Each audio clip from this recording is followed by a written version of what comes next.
Welcome to the Learning Pines YouTube. We hope this video helps. You start by verifying power.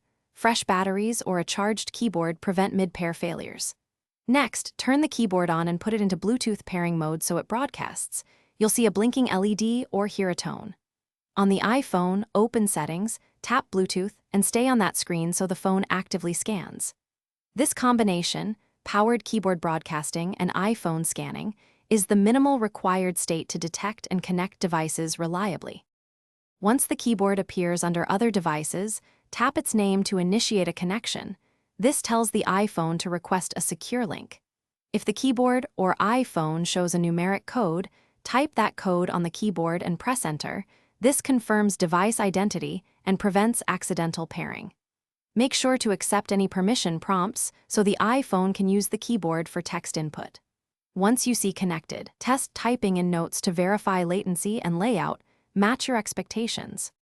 After a successful connection, configure layout.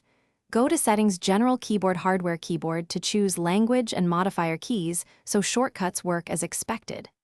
If the keyboard won't pair, first toggle Bluetooth off and on, then restart the iPhone and the keyboard. This clears cached states.